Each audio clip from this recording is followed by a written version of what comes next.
Ooh.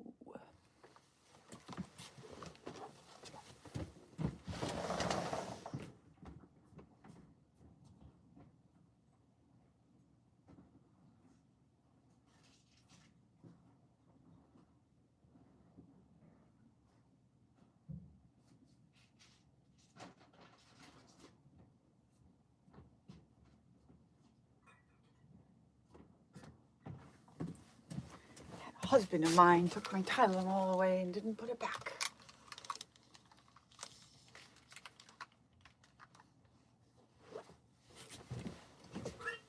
Hello. Hello. Tone's not back yet. We probably should have just made that a 10-minute break.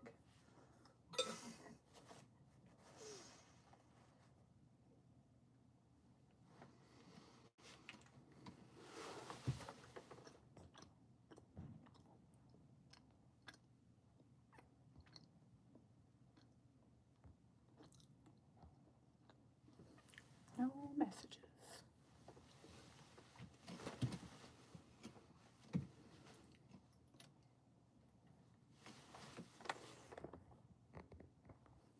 Here we go again. That's army cadence. Is it? Yes. My child knows it very well. Do you use it to, like, motivate her? We just, like, it's something my husband and I have been singing, you know, so it goes, here we go again, and then you repeat it, same old stuff again, marching down the avenue, marching down, blah, blah, blah. But, like, now with her friends, she'll be like, Mommy, can you march us? So I'll, like, put them in a line, and I'll be like, all right, and then I'll be like, you know, like, marching down the avenue, boys are dumb and smell like glue, you know, and they have fun with it. I can see why I like that one. Yeah. We're gonna read more about the chanting and us versus them. Yay! This chapter is shorter. I think it is shorter in general, but it's still long. Yeah. They're all still like. It's a lot of information, though. Like, you're not just like. This is basically everything in my mind about cults. Good. You're sharing the wealth. It's funny because I was thinking, like, it took me 2.5 years to write this book, and then I saw the 38-page bibliography, and I was like, oh, no, this was the last decade of my life. Like, this is my master's degree, this is all the books I've read. Okay, I think we're getting ready.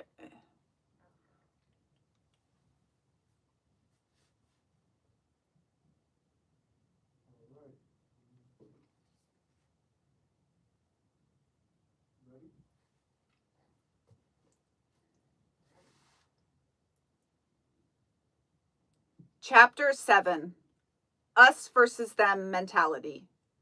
We are the best, down with all the rest. Every fall, they return. Every fall, they return.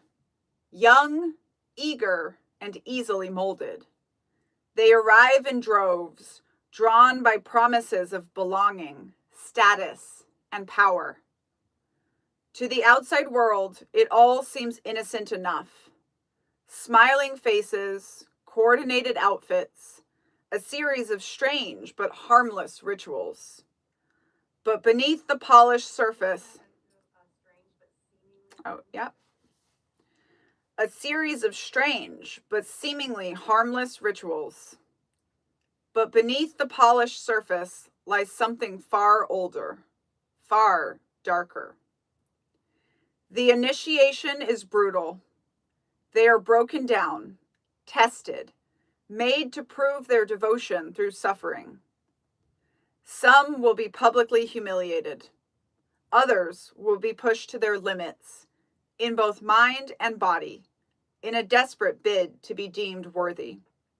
Some will even die in the process. Only the most obedient, the most loyal, will be accepted. And once inside, there is no turning back. They are expected to give everything, their time, their money, their dignity. They speak in coded language. Adhere to rigid hierarchies, and perform ceremonies that outsiders will never fully understand. Parents watch as their children change, their personalities shifting, their priorities warping. The need to belong becomes an obsession, one that drives them to dangerous extremes. Some will emerge unscathed, many will not, and every year the cycle repeats. This is the world of college Greek life. Fraternities and sororities have long been embedded in college life, promising lifelong friendships, social prestige, and networking opportunities. But beneath this image of camaraderie, I think about this word every time now. Oh. Yeah. But beneath this image of camaraderie and tradition lies a culture built on exclusivity, hierarchy, and an entrenched us versus them mindset. The structure of Greek life doesn't just create division, it thrives on it, shaping people's attitudes and interactions, both within these organizations and across the broader campus. The consequences are far-reaching. As The Atlantic notes, despite their small numbers on campus, fraternity members have long held an outsized influence in American institutions. While only 8.5% of American male college students is a member, fraternity men make up 85% of U.S. Supreme Court justices since 1910, 63% of all U.S. presidential cabinet members since 1900, and historically, 76% of U.S. senators, 85% of Fortune 500 executives, and 71% of the men in Who's Who in America. Though the Greek system touts itself as a training ground for future leaders, these statistics point to something more troubling: an entrenched system of nepotism that reinforces American power structures. Greek life is something most of us accept as normal, but the numbers tell a very different story. Studies show that fraternity men are 3 times more likely to commit rape than other men on college campuses, a staggering indicator of the dangerous culture of hypermasculinity, entitlement, and unchecked power within these organizations. Conformity to extreme gender norms fuels this dynamic.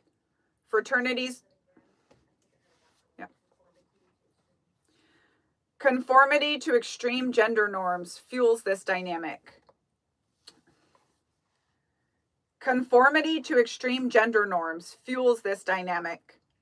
Fraternities promote dominance and aggression, while sororities often emphasize passivity, appearance, and desirability to men.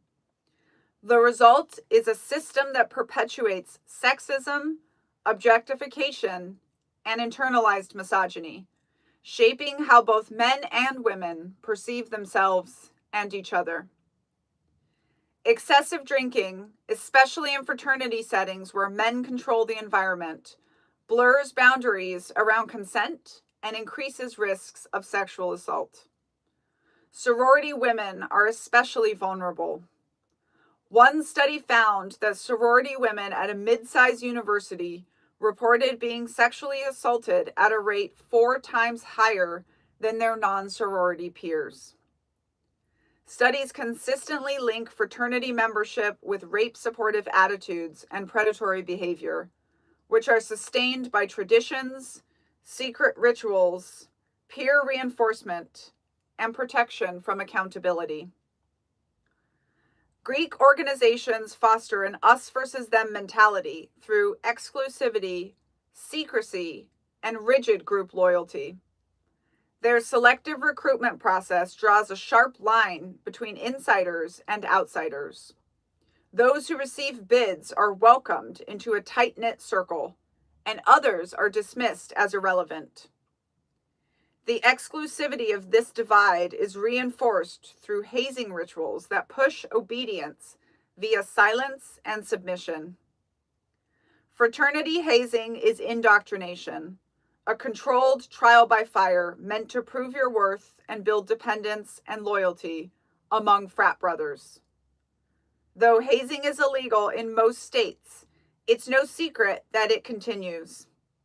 Hazing is one of the many ways that fraternities mirror cults.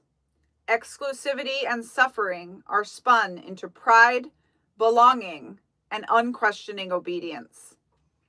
Since 1970, at least one hazing-related death has occurred on a U.S. college campus each year, and 82% of those deaths involved alcohol. Footnote: this stat includes hazing in all college groups, not just within the Greek system. Secrecy further fuels this insularity. Hidden rituals and internal codes elevate members above the rest of campus, promoting the idea that outsiders just wouldn't understand. Even within Greek life, hierarchies persist. Prestige varies by chapter, and competition for status fractures even the in crowd.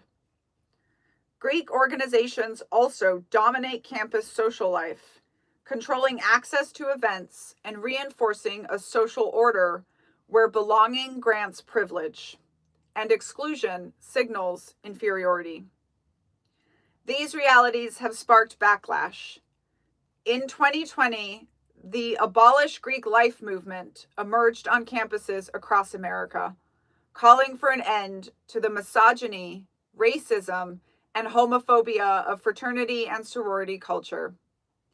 And yet the system endures.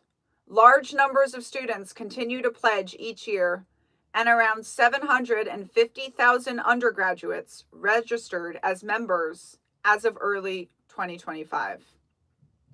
Some national surveys have even linked participation in Greek life to improved mental health and campus engagement. For many people, these organizations offer friendship, structure, and a sense of belonging, benefits that have been echoed by students across racial and cultural lines.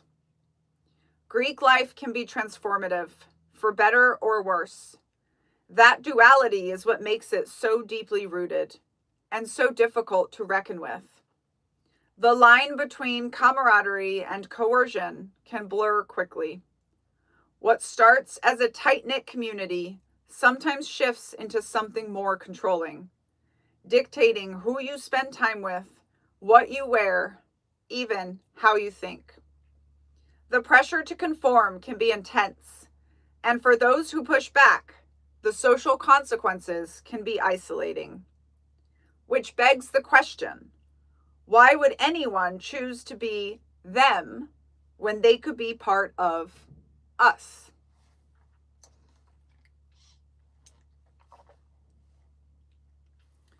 Us versus them, the most American thing there is. High control groups thrive on an all or nothing mentality, perfectly captured by the phrase, "You're either with us or against us." Most famously, President George W. Bush used a version of this in his September 20, 2011 speech, following the 9/11 attacks. You're either with us or you're with the terrorists. Variations of this sentiment have also been echoed by figures such as Lenin, Mussolini, Trump, and even Jesus Christ. This binary worldview is everywhere in today's America. Political parties, religions, social movements, sports teams, even the brands we swear by. We love sorting the world into winners and losers, the chosen and the outsiders, good and evil. By integrating this human tendency into their members' core belief system, high control groups weaponize the idea that outsiders are dangerous, ignorant, or just plain wrong. And it works. Loyalty stays strong, and doubts get buried. The tighter the bubble, the harder it is to hear anything that might offer a different perspective or a way out. To really get why America is so uniquely vulnerable to the us versus them trap, we need to zoom out a little. Humans, by nature, are tribal. It's how we evolved to survive in the wild. It's how we evolved to survive in the wild among much faster and stronger animals. And in a lot of ways, it's what kept us alive. But the US has taken that instinct and twisted it into something singularly American and extreme. Consider how this country was founded, who did that founding, and the manner in which they did it. By country, I mean the colonized land of the indigenous people who were already very much here. The first European settlers planted the seeds of the exceptionalism that have been part of the United States DNA ever since. A spirit that has grown over the generations, culminating today in what could be seen as the inevitability of Trump's MAGA America and a political ideology rooted in us versus them thinking. In many ways, I'm still learning what it means to be American. As I wrote about extensively in my memoir, Uncultured, I have lived much of my life outside U.S. borders, either in the Mexican and South American communes of my youth, or in Afghanistan during military service. In my many years of schooling, I have taken a measly total of 4 classes on U.S. history. For these reasons and many more, I thought it would be best to feature the voice of someone who knows a lot more on the topic of America's history than I do. My very smart talent manager, Lizzie Freudman, who happens to have a degree in American civilizations from Brown University, with help from my co-writer, Amy Reed. How America Was Born and Learned It Was Special by Lizzie Freudman. At its core, American culture is built on a paradox. We pride ourselves on being a melting pot, a place where anyone can belong. Yet we're constantly sorting ourselves into tribes, often defining ourselves as much by who we exclude as who we include. When you really dig into it, it's not hard to see the Puritans as America's first cult. Though separated by centuries and circumstance, they were fueled by the same us versus them mentality that later drove Jim Jones to lead his followers to Guyana. The Puritans saw themselves as God's chosen people, set apart to create a new, pure society, free from what they perceived to be the moral corruption of the old world. Disgusted by the English government's failure to uphold their perception of the right type of Christianity, they made a choice to separate themselves from the insufficiently devout Anglican Church and start fresh in what is now known as Massachusetts.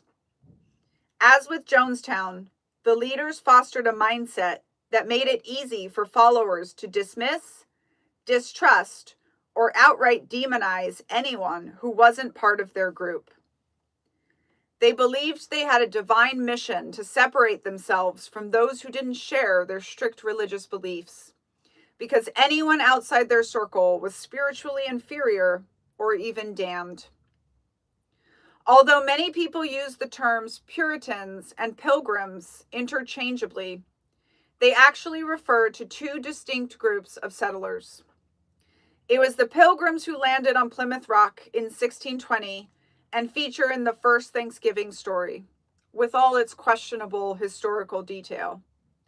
They were, as the myth describes, motivated by religious concerns and persecution. At the time, every British citizen was required to be a member of the Church of England. The Pilgrims had broken away from the church over doctrinal disagreements, which was illegal.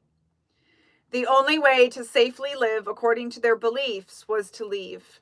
So they first set out for the Dutch Republic and then left for the New World. The Pilgrims were also known as separatists because they separated entirely from the existing church system. The Puritans, who first started arriving 10 years later in 1630, were also unsatisfied with the Church of England, but felt that they could observe their faith according to their interpretation without separating from the larger church body headquartered in England. They saw a new world as a great opportunity. They saw the new world as a great opportunity on two fronts. As a group, the Puritans had some money and saw the opportunity to make more of it on the other side of the ocean.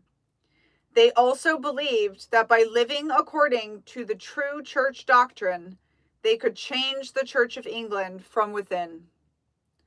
The term Puritan was originally a pejorative, mocking their zeal for moral and ecclesiastical purity. That same zeal...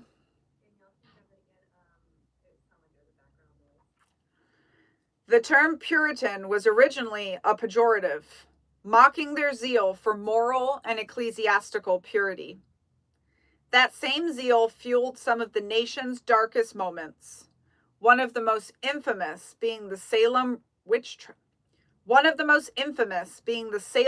trials of 1692, where fear and fanaticism led to the deaths of 25 accused witches, a tragic outcome of mass hysteria and religious extremism in a tightly controlled community. The Pilgrims and the Puritans, though they differed in some significant ways, largely laid the foundation of core American cultural values and identities. Some of these, like belief in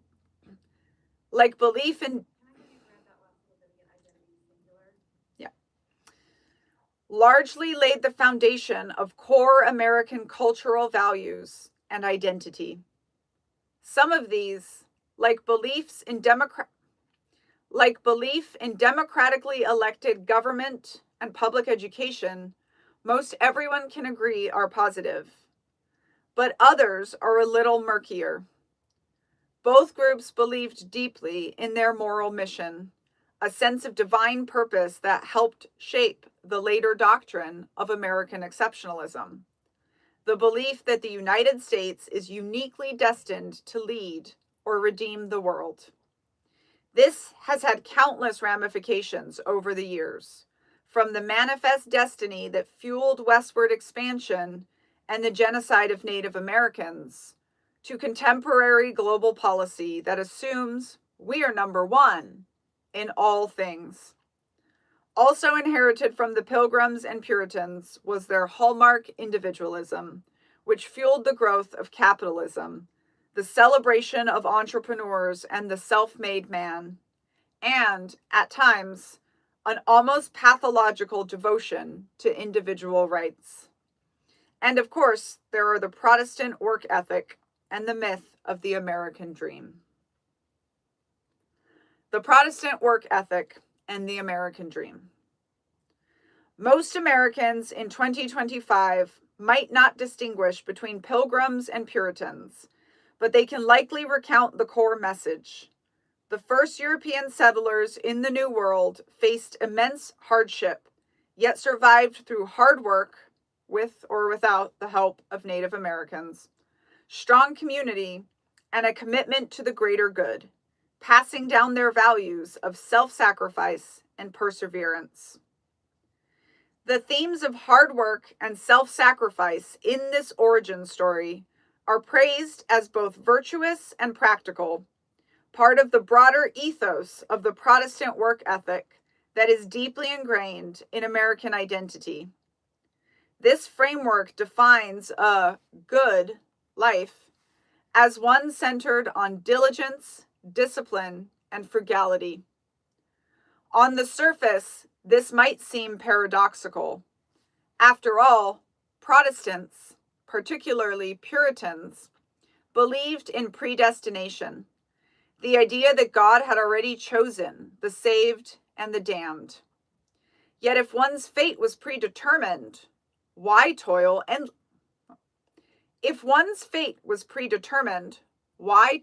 endlessly?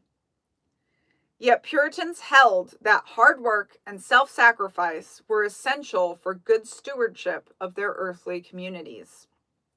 Many also believed that material success, wealth, influence, the respect of one's peers, was a sign of God's favor and a glimpse of his divine plan for them. So deeply embedded is this work ethic in American culture that its values, thrift, perseverance, and relentless ambition, are seen as virtues, even in a secular context. We celebrate those who demonstrate grit and discipline, regardless of whether we share their beliefs. One of the clearest manifestations of this is in entrepreneurship, a subject explored elsewhere in this book for its cult-like tendencies. These culty elements could not exist without the seamless alignment between the Protestant work ethic and entrepreneurial culture. So thoroughly has this mindset shaped American life that it implicitly endorses many of the defining characteristics of modern ambition. You can't talk about American culture without mentioning the American dream.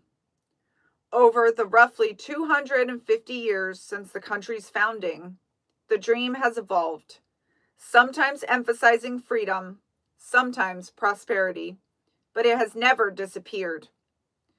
What endures are its most aspirational and inspiring elements, the dreamiest parts that fuel the collective imagination. But basking in the glow of the American dream often obscures the darker realities woven into the fabric of American history. The genocide and displacement of indigenous peoples, the horrors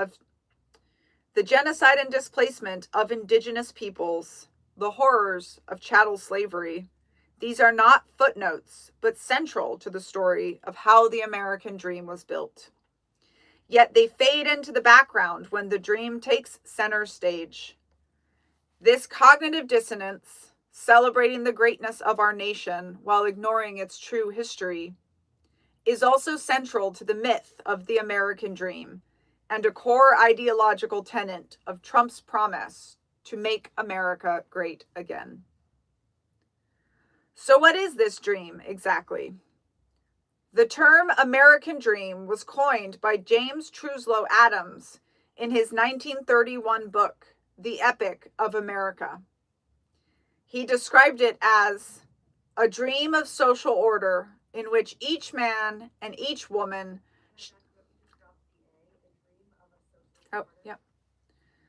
a dream of a social order in which each man and each woman shall be able to attain to the fullest stature of which they are innately capable, and be recognized by others for what they are, regardless of the fortuitous circumstances of birth or position. Elsewhere, he referred to it as a better, richer, and happier life for all our citizens of every rank. Adams' words capture the heart of the American ethos, echoing the soaring language of the Declaration of Independence and the Constitution, documents that Americans treat as sacred texts, reminders of what the country aspires to be. The power of the dream lies in its ostensible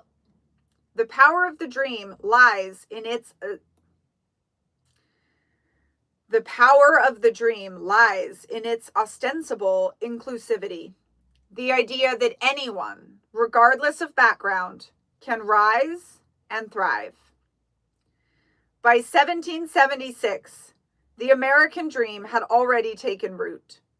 Its seeds came over with the earliest settlers, carried in their pockets and planted in the fertile soil of ambition, optimism, and religious zeal. Those roots also grew the idea of American exception.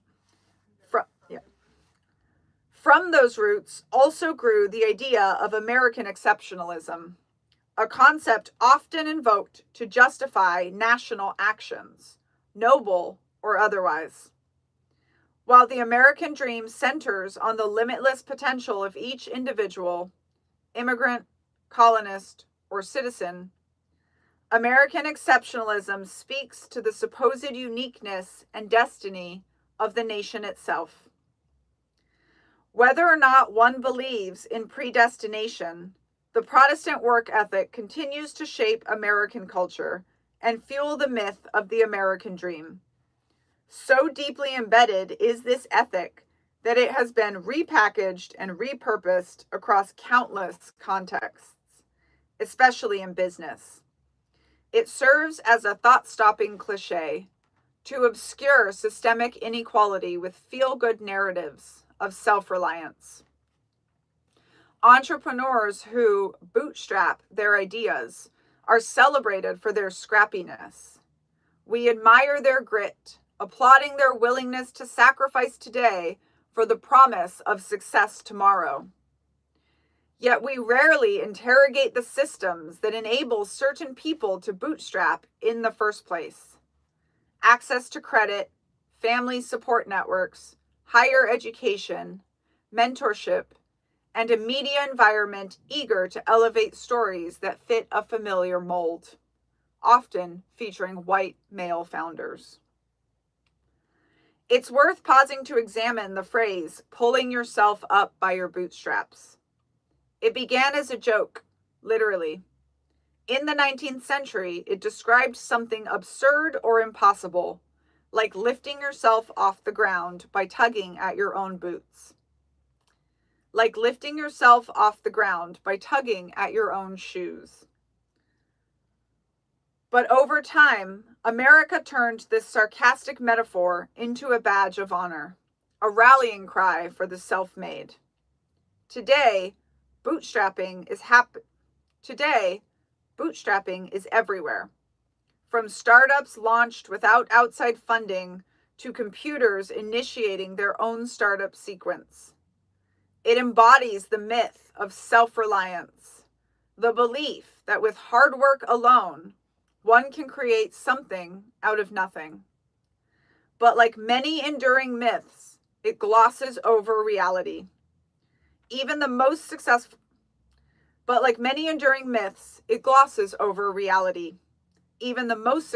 bootstrappers usually had help along the way. So how does this connect to America's founding mythology?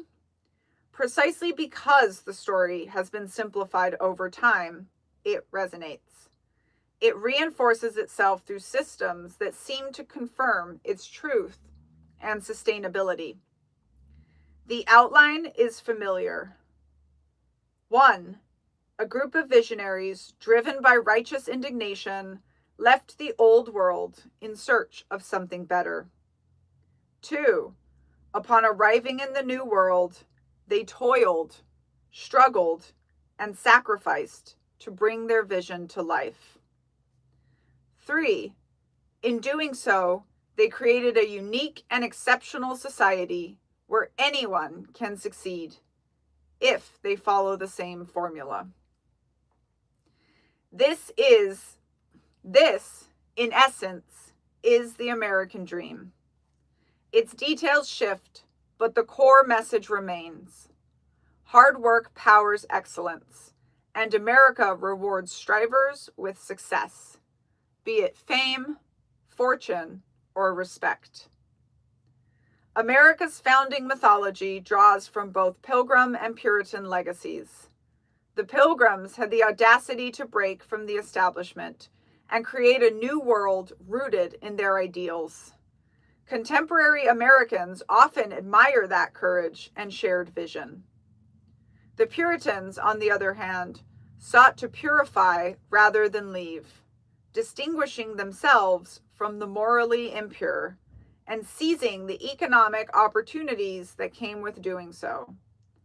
Their rigid intolerance of dissent or deviation became a defining trait, and that too is part of their enduring legacy.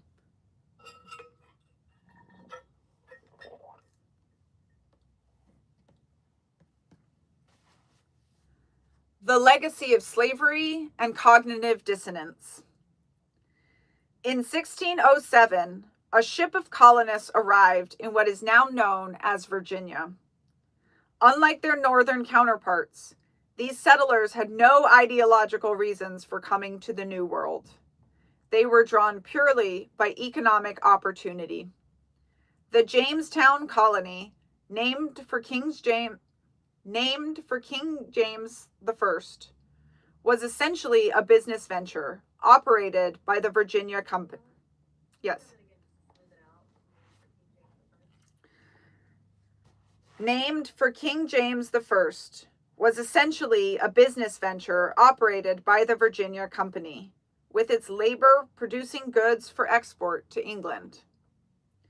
John Smith, one of Jamestown's early leaders, was a pragmatist.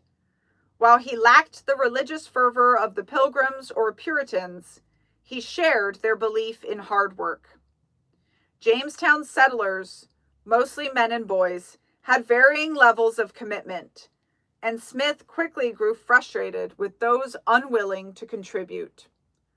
Survival was precarious, with food shortages and violent conflicts. I don't know how to pronounce this word. Powhatans?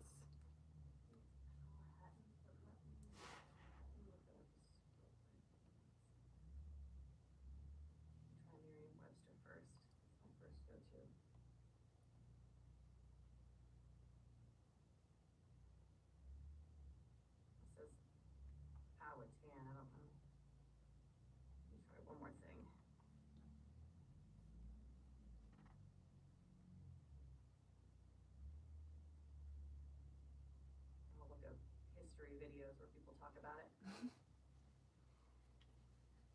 said Powhatan. Sounds like there's multiple ways to say it. Okay. So I'll just say it how you said it. Powhatans. Yeah, let's do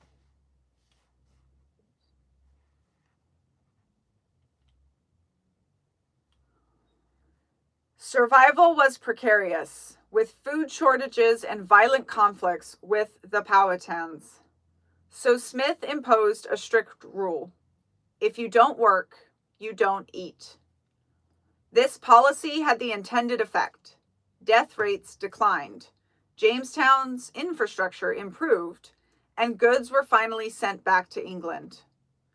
Ultimately, the colony found economic stability through the cultivation of tobacco, along with other cash crops like indigo, sugar, and cotton. Though Smith's leadership was unpopular among those unwilling to submit to his strict discipline. Agricultural labor was intensive, and rather than pay wages and have to depend on the unreliable settler workforce, the English turned to slavery. By 1619, enslaved Africans were being brought to Jamestown, and by 1662, slavery was codified in law. Thus marked the official beginning of America's sinister practice of stripping people of their humanity in order to use them as tools, justified by racist ideologies designed to assuage the moral qualms of the enslavers. Myths circulated that enslaved people were better off in captivity, naturally suited to labor, or content with their oppression. Arguments that, while absurd, were instrumental in normalizing and perpetuating slavery. These theories, and countless others like them, would be laughable if they weren't effective for easing the cognitive dissonance of enslavers and perpetuating the institution of slavery in the colonies, and eventually within America itself. It is important to recognize how important these lies were in normalizing and reinforcing slavery, and how over time they would be reshaped and applied to other forms of labor exploitation. Even Thomas Jefferson embodied this contradiction. He proclaimed that all men had a right to life, liberty, and the pursuit of happiness, yet he personally enslaved 607 people. Although he recognized slavery as morally corrupt and sought to limit its expansion, he also believed that emancipated slaves should be deported, holding firm to a belief in white superiority. His own life depended on the forced labor of others, a hypocrisy starkly reflected in his treatment of his enslaved children he fathered through the sexual exploitation of Sally Hemings. The institution of slavery casts a long shadow over every aspect of contemporary American life.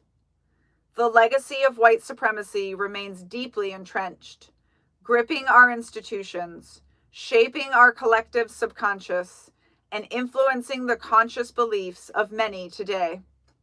Perhaps most insidious is America's enduring cognitive dissonance, the mindset that allows us to champion American exceptionalism and moral superiority while being fully aware of the facts that contradict these claims.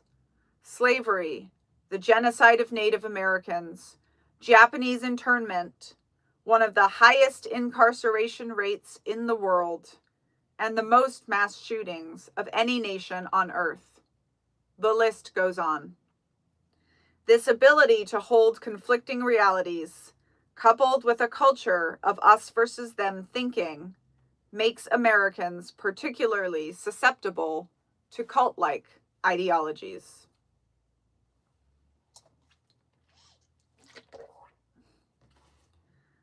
A brief history of cults in the United States.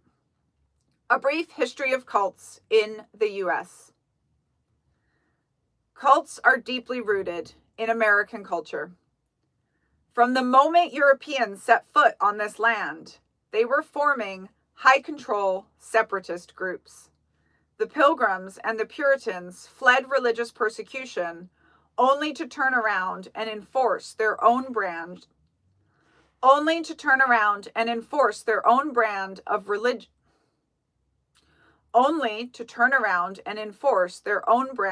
rigid exclusionary doctrine. The early U.S. became a breeding ground for groups with a strong us versus them mentality, each convinced they had the real truth and that the rest of the world was doomed, wrong, or both. Tara Isabella Burton's Strange Rites, New Religions for a Godless World, profiles many of the United States' modern alternative spiritual movements, but it also offers a compelling historical overview of the nation's distinctive religious evolution, framed within the broader context of the traditionally recognized Great Awakenings. The 1730s and 1740s saw what some historians refer to as the First Great Awakening, when evangelical Christianity swept across the 13 colonies in the form of revival tents. This can also be seen as the birth of the highly emotional and fanatical version of Christianity that Americans so love today, where connection to God is defined by altered states and the loss of self.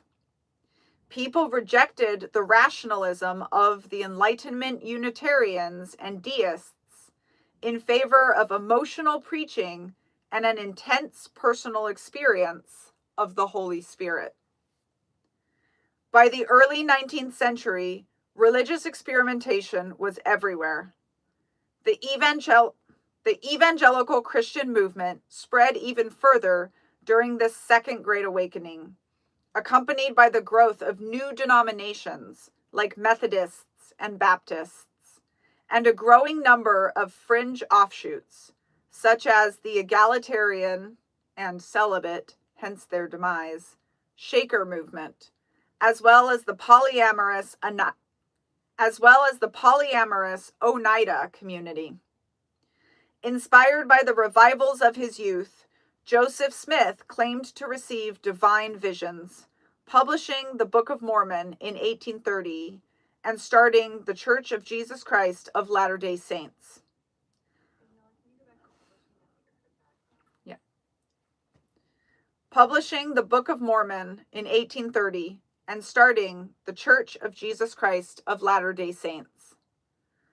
While not all these groups were destructive, most shared one core trait, a belief that they were the chosen ones, the enlightened, and everyone else was lost, misguided, or actively working against them. But things really started getting culty with the New Thought metaphysical movements of the early 1900s, which emphasized positive thinking, the power of the mind, and the idea that individuals can shape their reality through spiritual and mental discipline. Principles popularized 100 years or so later with books like The Secret and concepts like manifesting.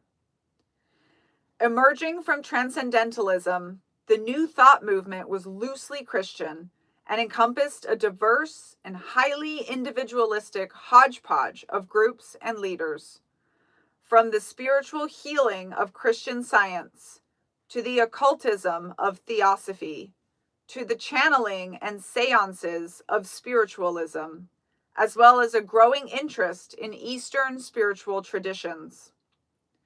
Part of the Third Great Awakening, which also saw the rise of Pentecostalism, Jehovah's Witnesses, and socially minded and activist churches, the New Thought movement also laid the groundwork.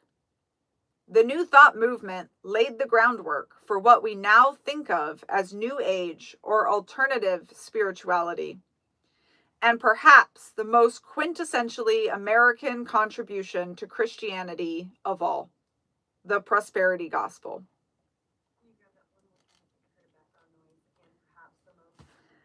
And perhaps the most quintessentially American contribution to Christianity of all, the prosperity gospel.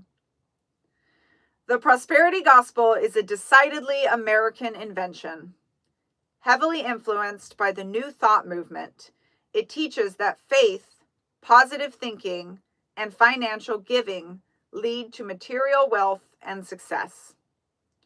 Rooted in the belief that thoughts shape reality, New Thought introduced ideas like the law of attraction and divine abundance, which were later rebranded in prosperity gospel theology as name it and claim it teachings. This movement also adopted New Thought's emphasis on spiritual healing, suggesting that faith can cure sickness as well as generate financial prosperity. The seed faith doctrine, which promotes giving money to religious leaders in expectation of multiplied blessings, further ties material gain to spiritual devotion. These ideas gain traction through figures like E.W. Kenyon and Oral Roberts, but modern televangelists such as Joel Osteen and Kenneth Copeland have globalized the message. Osteen, okay, yeah.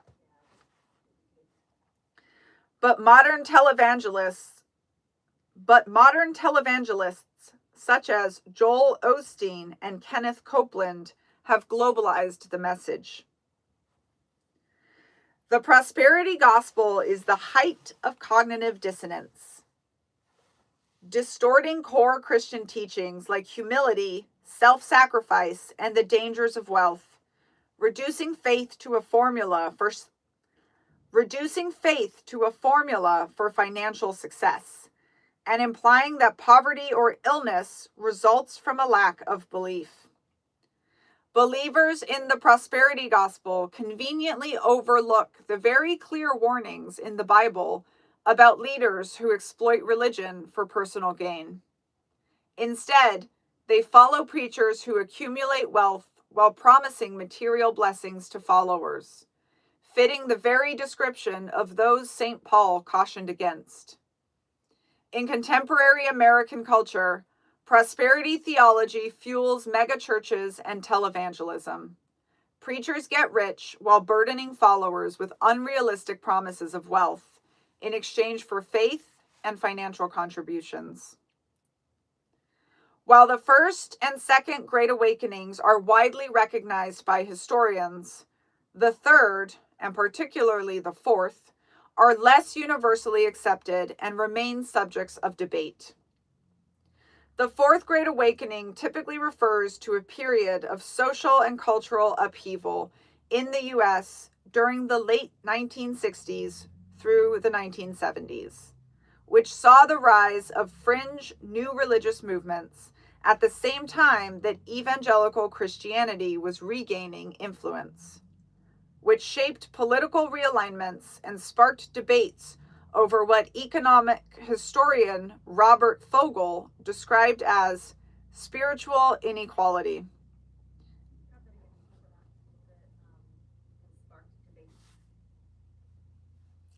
And sparked debates over what economic historian Robert Fogel described as spiritual inequality.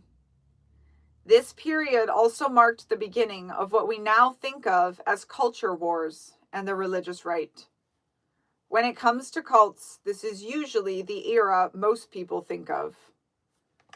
When disillusioned young people, like my grandparents, sought meaning outside mainstream society, which led to the rise of high control groups. Charles Manson convinced his followers they were soldiers in an impending apocalyptic race war he termed Helter Skelter.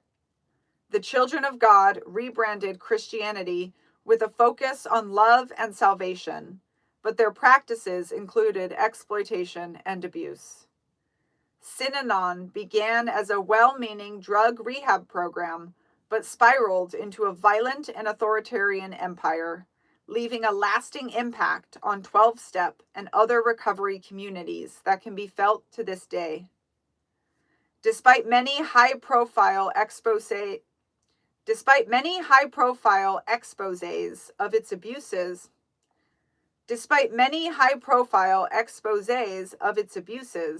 Scientology, blending self-help, pseudoscience, and religious doctrines involving past lives and extraterrestrial influences, continues to maintain a stronghold in Hollywood. These groups thrived by offering members a distinct identity, us, a compelling cause, and a clear enemy, them, be it the government, societal systems, or outsiders perceived as unenlightened. The 1980s and 90s saw the rise and fall of high control groups like Osho's Rajneesh movement, which built a compound in Oregon and gained notoriety for a bioterror attack on the local community, and which today still operates meditation centers in over 80 countries. No one can forget Heaven's Gate, a group that took the whole us versus them thing to the extreme, rejecting the material world and embracing death as an escape. Around the same time, the Branch Davidians, a splinter group of Seventh-day Adventists led by David Koresh, engaged in a 51-day standoff with federal agents in Waco, Texas, that ended in a fire that killed 76 people. Cults of this time also adopted new packaging, self-help, corporate training, and wellness movements wrapped in a thin veneer of empowerment. But underneath was the same old control, coercion, and strict division between insiders and outsiders. In today's world, cults haven't vanished. They've simply adapted to modern platforms and methods. Social media transformed conspiracy movements like QAnon into global phenomena by convincing followers that they alone possess the truth and everyone else is deceived. In 2025, QAnon may be no more, but it doesn't need to be. Its conspiracy theories and us versus them mentality are thoroughly entrenched in mainstream culture and politics. As explored in other chapters, modern cults can take the form of MLMs, toxic workplaces, self-help movements, insular online communities, and arguably many organized religious groups. America's unique culture has infused them with many culty attributes. And then, of course, there's politics. Every election cycle, Americans are told that if they win, it's the end of democracy, the destruction of values, or the total collapse of the country. It's no longer a disagreement. It's war. Both major political parties fuel this fire by painting the other side as not just wrong, but dangerous. Compromise is weakness. Skepticism is betrayal. So we dig in, picking media that feeds our worst fears, unfollowing or cutting off people who don't agree with us. Our political divides now feel like religious schisms, with true believers on both sides, convinced the other is leading us straight to ruin. It's the same script over and over on different battlegrounds. Us versus them is rooted in our tribal instincts, and it has the power to make people feel special, protected, part of something bigger.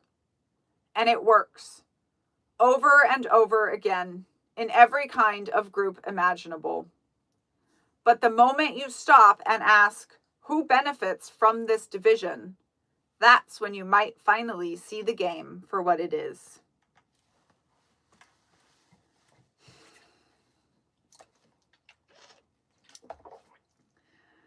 The psychology of groupthink and mass movements. Today's movements, from hashtag Black Lives Matters to Trumpian populism, from evangelical Christianity to alternative wellness, operate in a digital world where ideas spread faster than ever. And groupthink is amplified by social media algorithms. Operate in a digital world where ideas spread faster than ever, and groupthink is amplified by social media algorithms. Mass movements no longer require physical gatherings or a single charismatic leader. They need only a compelling narrative, a strong in-group identity, and a shared enemy. The Black Lives Matter protests of 2020 showcased the power of decentralized movements. Millions of people rallied against police brutality without a single leader, unified instead by viral footage and collective outrage. Meanwhile, the January 6th insurrection was an example of how us versus them rhetoric, combined with mass disinformation and a charismatic figure, Trump, could drive people to violent extremism. Both movements reveal the same underlying truth. When people feel like they're part of something greater than themselves, and when they believe an enemy is threatening their way of life, they will go to extraordinary lengths to defend their cause. From the American Revolution to white nationalism, mass movements often follow the same pattern. They thrive on a binary mindset, a sense of moral high ground, and our deep need to fit in. Whether these movements drive progress or cause harm hinges on what happens when critical thinking bumps up against group identity. Because once a movement reaches the point where asking questions is risky, it's veering into cult territory. At the heart of every mass movement is groupthink. At the heart of every mass movement is groupthink, a psychological phenomenon observed by American psychologist Irving Janis during his analysis of the Bay of Pigs fiasco, where seemingly smart people collectively made very bad decisions. Groupthink occurs when people's desire for group cohesion overrides their critical thinking, leading to irrational or dysfunctional outcomes. The 8 symptoms of groupthink described below are adapted from Janice's work on decision-making failures. 1. Perceived invulnerability. Overconfidence leads the group to take dangerous or reckless actions. 2. Rationalization and denial. The group dismisses warnings and avoids reevaluating flawed beliefs. 3. Moral justification. The group assumes its actions are inherently good, ignoring possible ethical issues. 4. Stereotyped views of others and/or enemies. Outsiders are seen in overly simplistic, negative terms, which reduces the need for thoughtful engagement. 5. Silencing dissent. Members who disagree are pressured to conform and not speak out. 6. Internal suppression. Individuals keep quiet about their own doubts or concerns to avoid disrupting harmony. 7. False consensus. A lack of voiced disagreement is mistaken for unanimity among members. 8. Self-designated mind guards. Some members take it upon themselves to block dissenting views or information that might disrupt group unity. Like the 10 aspects of cult behavior I outline in this book, these 8 symptoms of groupthink are pervasive in groups of all kinds to varying degrees. Whether in a cult, a mainstream religion, a small town, a social movement, a financial bubble, or a high school clique, I would bet that everyone has, at some point, participated in groupthink. Humans are social creatures, wired to seek approval and avoid rejection. So it is easy to get swept up in what everyone else seems to be doing. The key is recognizing when the stability of the group requires conformity in order to operate. When individuality is suppressed in favor of consensus. If your group or movement cannot function without silencing dissent, rejecting diverse opinions, or squashing critical discussion, then it might be time for you to go. Mass movements don't just happen. They're carefully constructed, step by step, using psychology, social pressure, and reinforced norms to draw individuals into a shared ideology. In The True Believer, Eric Hoffer explains that mass movements attract people who feel alienated or disillusioned and offer them a sense of purpose by immersing them in a collective identity.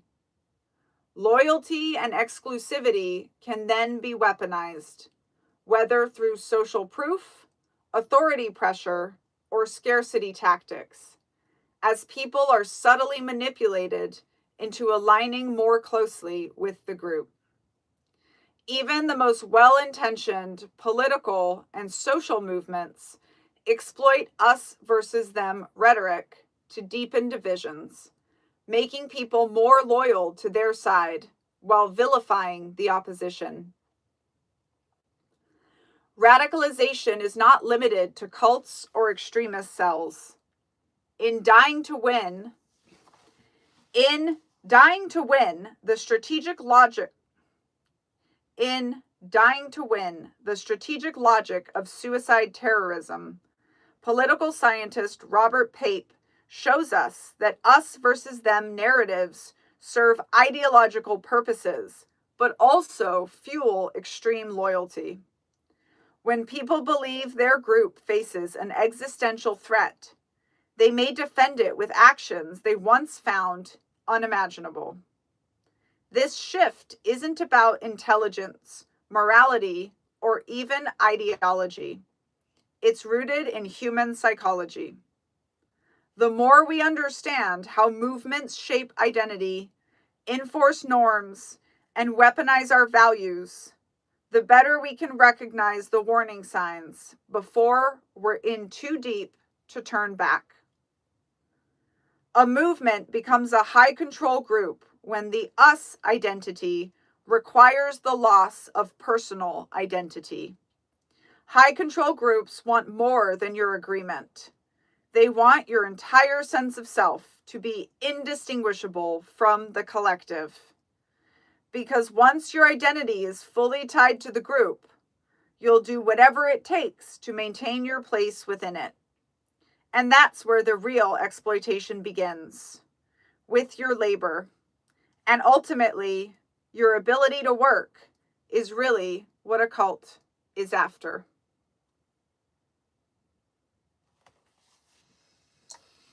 Whew. Okay. Yeah. I think I need like 10 minutes so I can eat a little bit and then we can start again. I think we're doing good on time.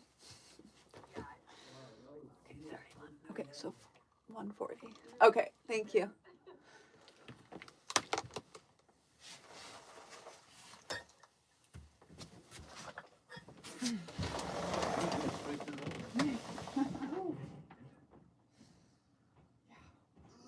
Didn't even practice the other part because somebody else is reading it, but apparently they wanted me to record it anyway.